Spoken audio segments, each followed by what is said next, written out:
నమస్కారం KNN news కి స్వాగతం. సోమవారం జరిగిన లోక్సభ ఎన్నికల్లో మొత్తం 74% పోలింగ్ నమోదైంది. ఓటర్లు చూపిన ఉత్సాహంతో 2019 ఎన్నికలను మించి ఓట్లు పోలయ్యాయి. మంగళవారానికి తుది గణాంకాలు వెల్లడి ఈ పోలింగ్ శాతం మరింత పెరగనుంది. అక్కడక్కడ స్వల్ప ఘటనలు మినహా లోక్సభ ఎన్నికలు ప్రశాంతంగా ముగిశాయి. రాష్ట్ర వ్యాప్తంగా ప్రశాంతంగా పోలింగ్ ముగిసింది. ఎక్కడా ఎలాంటి సమస్యలు లేకుండా ఓటర్లు తమ ఓటు హక్కును వినియోగించుకున్నారు. లా అండ్ ఆర్డర్ విషయంలో పోలీసుల సహకారం పూర్తిగా అందిందని ఎన్నికల ప్రధాన అధికారి వికాస్ రాజ్ తెలిపారు. 2019తో పోల్చితే 5 నుంచి 10% పోలింగ్ పెరిగే అవకాశం ఉంటుందని అంచనా వేస్తున్నారు. స్ట్రాంగ్ రూమ్లకు ఈవీఎంల తరలింపులో వాహనాలకు జీపీఎస్ ఉంటుందని, పటిష్టమైన బందోబస్తు నడుమ ఈవీఎంలను అర్ధరాత్రిలోపు స్ట్రాంగ్ రూమ్లకు తరలిస్తామన్నారు. మే 14వ తేదీన పోలింగ్పై స్క్రూటినీ ఉంటుందన్నారు. ఇక జరిగినటువంటి పోలింగ్పై అబ్జర్వర్ల నిర్ణయం తర్వాత రీపోలింగ్ ఉంటుందా లేదా అన్నది ప్రకటిస్తామన్నారు. అయితే ఇప్పటికీ రాష్ట్రంలో ఎక్కడా కూడా రీపోలింగ్ నిర్వహించేటువంటి పరిస్థితులు జరగలేవన్నారు. చెదురుమదురు ఘటనలు, ఈవీఎంలు, వీవీప్యాట్లలో సాంకేతిక సమస్యల కారణంగా పోలింగ్ కొద్దిసేపు నిలిచిపోవడం మినహా నిజామాబాద్ లోక్సభ పరిధిలో పోలింగ్ ప్రశాంతంగా సాగింది. ఇక ఇందల మండలం రామ్సాగర్ తాట, కామారెడ్డి జిల్లా మహబూబ్ నగర్ మండలం పిప్రియాల్ గ్రామస్తులు అభివృద్ధి కోసం పోలింగ్ బహిష్కరించగా అధికారులు నచ్చజెప్పడంతో మధ్యాహ్నం తర్వాత స్థానికులు ఓటు హక్కు వినియోగించుకున్నారు. పోలింగ్ ముగిసిన వెంటనే ఏజెంట్ల సమక్షంలో ఈవీఎంలకు సీల్ వేసిన ఎన్నికల సిబ్బంది భారీ భద్రత మధ్య స్ట్రాంగ్ రూమ్లకు తరలించారు.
జహీరాబాద్ పార్లమెంట్ ఎన్నికల్లో బిజీగా గడిపిన ఎమ్మెల్యే పోచారం శ్రీనివాసరెడ్డి బాన్స్వాడ పట్టణంలోని ఓ టీ పాయింట్ వద్ద టీ త్రాగుతూ సేద తీరారు. సరదాగా కాసేపు నాయకులతో ముచ్చటించారు. స్థానికులతో మాట్లాడి వారి సమస్యలు అడిగి తెలుసుకున్నారు.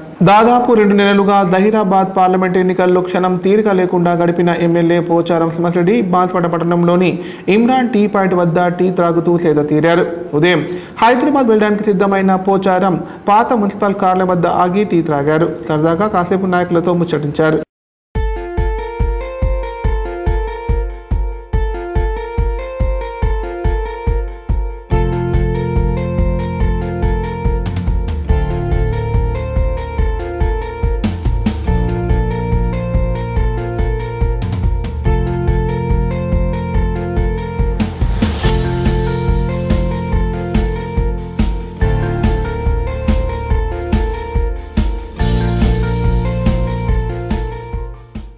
బీజేపీకి ఉత్తర భారతదేశంలో ఎదురుగాలి వీస్తోందని ప్రభుత్వ సలహాదారులు షబ్బీర్ అలీ అన్నారు.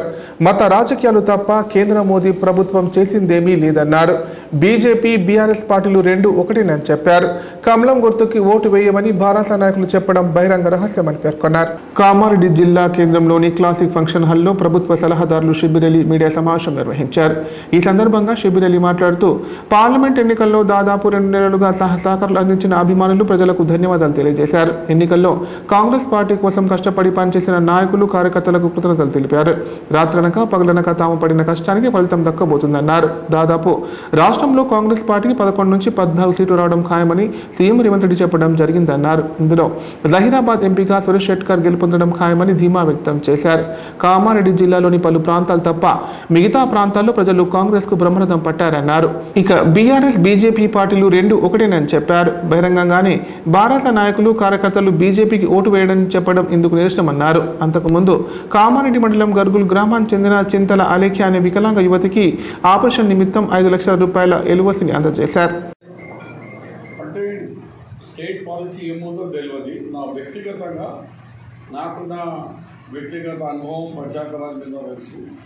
షెడ్యూల్ 71, 72, 73 ప్రకారంగా 5 సంవత్సరాలకు ఒకసారి రిజర్వేషన్ మారాలా, ఇది షెడ్యూల్లో ఉంది.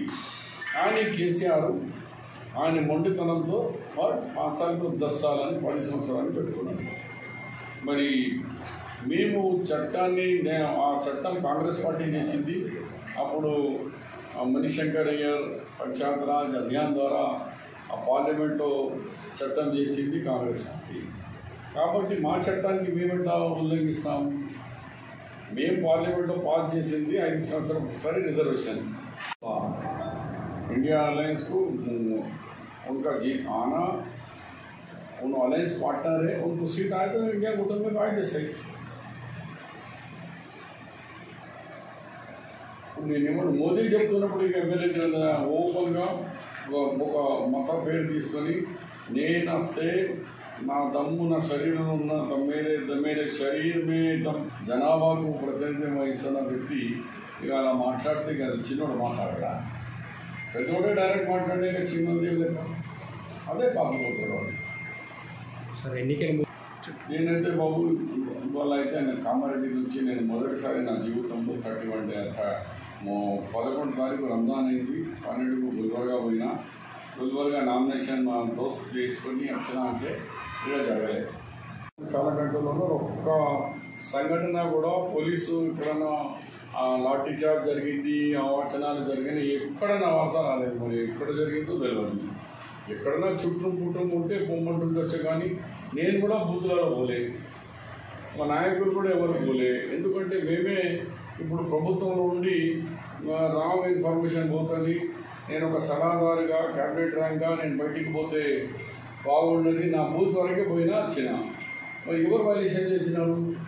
పోలీస్కి ఎక్కడ వాడుకున్నాము? నేను అనుకున్నాను జహీరాబాద్ అంటే ఇక్కడ లోకల్ నాయకులతో బీబీ పార్టీలు అప్పుడు బీఆర్ఎస్ నుంచి వచ్చినాడు కాబట్టి వాళ్ళ పాత ములాఖాతులు ఎక్కడైనా జరిగింది అనుకున్నాము. కానీ నిజామాబాద్ నుంచి వేరే చోట కూడా ఓపెన్గా భారతీయ జనతా పార్టీకి ఏమని బీఆర్ఎస్ వాళ్ళు నిలబడి ఓపెన్ ఏ సమాధానికి దేశానికి అభివృద్ధి ఏం జరిగింది అంటే హిందూ ముస్లిం, మన జీడిపి ఎంత అయింది అంటే హిందూ ముస్లిం, చైనా మా లోపలికి మన దేశం సరహద్దులు లోపలికి వచ్చాయంటే హిందూ ముస్లిం, ఆన్సరే లేదు. ఏం అభివృద్ధి చేసినామంటే హిందూ ముస్లిం. అదే దేశంలో ఇవాళే ఉన్నారు ఆ ముస్లిము. దేశాన్ని స్వతంత్రం కంటే త్యాగాలు చేసేలో వాళ్ళు కూడా మనకంటే ఎక్కువ ఉన్నారు. ఇవాళ ఇండియా గేట్ మీద పోయి పేరు చదివితే మొత్తం ఖాన్ ఖాన్ ఖాన్ అంటారు. జనరల్ వల్ల బాగా జరిగిన దాంట్లో మెజారిటీ ఉన్నారు. కానీ ఇంట్లో వాళ్ళకు డెవలప్మెంట్కు సమాధానం ఇవ్వకుండా కమ్యూనల్ ఏజెండా వాడుతున్నారు. నేడు రేపు ఓ మోస్తారు వర్షాలు పడతాయని వాతావరణ శాఖ హెచ్చరికలు జారీ చేసిందని అదనపు కలెక్టర్ చంద్రమోహన్ అన్నారు. రాత్రి పొద్దుపోయే వరకు కూడా ధాన్యాన్ని లిఫ్ట్ చేయాలని నిర్వాహకులకు సూచించారు. రైతులు అధైర్యపడవద్దని, తడిచిన ధాన్యాన్ని కొనుగోలు చేస్తామని చెప్పారు. కామారెడ్డి మరియు షాబ్దిపూర్లోని కొనుగోలు కేంద్రాన్ని, క్యాసంపల్లి, పల్బంచ, భవానిపేటలోని పలు రైస్ మిల్లను అదనపు కలెక్టర్ చంద్రమోహన్ పరిశీలించారు. సందర్భంగా ఆయన మాట్లాడుతూ రాబోయే 2 రోజులు వర్షాలు కురిసే సూచనలు ఉన్నందున ధాన్యం రచనను త్వరగా తూకం వేసి మిల్లులకు తరలించాలన్నారు.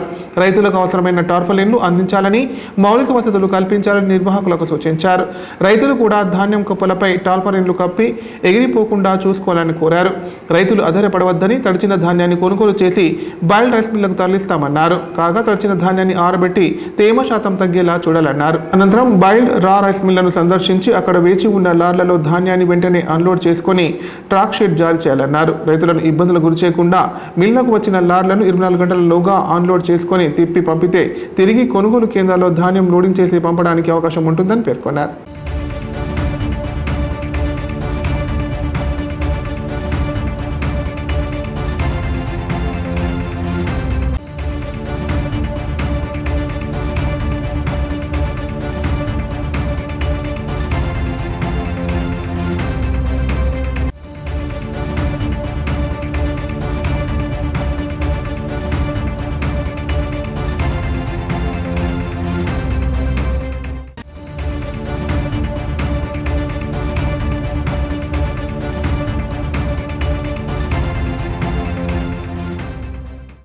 ఇప్పుడు ప్రకటనలు. కాన్పు నిర్ణయంతో 40కి పైగా కుటుంబాలలో సంతోషాలను నింపి రాష్ట్రంలోనే సంచలనం సృష్టించిన మాతృశ్రీ హాస్పిటల్ నందు ఇప్పుడు స్త్రీలకు, పురుషులకు మరియు పిల్లలకు సంబంధించి అన్ని రకాల ఆపరేషన్లను 20 సంవత్సరాల అపార అనుభవం కలిగిన డాక్టర్ నాగేశ్వరరావు గారి ఆధ్వర్యంలో ఒలింపస్ 4K లాప్రోస్కోప్ ద్వారా కుట్లు లేకుండా ఆపరేషన్లు చేయబడును. అంతేకాదు కేంద్ర, రాష్ట్ర మరియు విశ్రాంత ఉద్యోగులకు ఫీజు రియంబర్స్మెంట్ సౌకర్యం కూడా కలదు. వివరాలకు సంప్రదించండి. మాతృశ్రీ హాస్పిటల్, గంజిగేటుకు ఎదురుగా, రామారెడ్డి రోడ్, కామారెడ్డి. తెలంగాణలో మరో 3 రోజుల పాటు భారీ నుంచి మోస్తారు వర్షాలు పడతాయని వాతావరణ శాఖ హెచ్చరించింది. ఈ మేరకు పలు జిల్లాలకు అలర్ట్ జారీ చేసిన వాతావరణ శాఖ రాష్ట్రంలో నేడు, రేపు జల్లులు పడే అవకాశం ఉందని తెలిపింది. అయితే రైతులు ఎవరు ఆధారపడవద్దని, ధాన్యాన్ని కొనుగోలు చేస్తామని అధికారులు తెలిపారు. నిన్న మొన్నటి వరకు తెలుగు రాష్ట్రాల ప్రజలు ఎండవేడితో తీవ్ర ఇబ్బందులు ఎదుర్కొన్నారు. గతంలో లేని విధంగా ఈ సంవత్సరం మార్చి నుంచి అధిక ఉష్ణోగ్రతలు నమోదయ్యాయి. ఇక మే నెల ప్రారంభంలోనే అయితే రికార్డు స్థాయి ఉష్ణోగ్రతలు నమోదై జనాలను బెంబేలెత్తించాయి. ఇదే పంతా కొనసాగితే మరో 4 రోజుల పాటు ఈ వేడిని తట్టుకొని బతకడం కష్టమని భయపడ్డారు. ఎండవేడికి తోడు వడగాల్పులు వీచడంతో ఉక్కపోతతో ఇబ్బంది పడ్డారు జనాలు. ఉదయం 8 గంటల నుంచి వేడి తీవ్రత పెరిగింది. సాయంత్రం 7 గంటల వరకు కూడా ఇదే కొనసాగింది. దాంతో జనాలు జాగ్రత్తగా ఉండాలని, మరి ముఖ్యంగా మధ్యాహ్న సమయంలో బయటకు రావద్దని వైద్యులు సూచించారు. ఇక గత 2-3 రోజులుగా వాతావరణం ఒక్కసారిగా మారింది. ఉన్నట్టుండి 2 తెలుగు రాష్ట్రాల వ్యాప్తంగా భారీ వర్షాలు కురిసి ఒక్కసారిగా వాతావరణం చల్లగా మారింది. ఇన్నాళ్ళు ఎండబడితో ఇబ్బంది పడ్డ జనాలు తాజాగా కురిసిన జోరు వానతో కాస్త ఊపిరి పీల్చుకుంటున్నారు. అయితే జోరు వాన వల్ల వాతావరణం చల్లబడింది కానీ చాలా చోట్ల అకాల వర్షాల కారణంగా పంటలు దారుణంగా దెబ్బతిన్నాయి. ఈ క్రమంలో వాతావరణ శాఖ అధికారులు హెచ్చరికలు జారీ చేశారు. మరో 2 రోజుల పాటు జోరు వానలు కురిసే అవకాశం ఉంటుందని కొన్ని జిల్లాలకు అలర్ట్ జారీ చేశారు.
ఇప్పుడు సంక్షిప్త వార్తలు. కామారెడ్డి జిల్లా ఎల్లారెడ్డి ఎమ్మెల్యే మదన్ మోహన్ అండదండలతో తనపై దాడి చేశారని బీజేపీ పార్టీ జహీరాబాద్ ఎంపీ అభ్యర్థి బీబీ పాటిల్ ముఖ్య అనుచరుడు రామకృష్ణ గుప్తా ఆరోపించారు.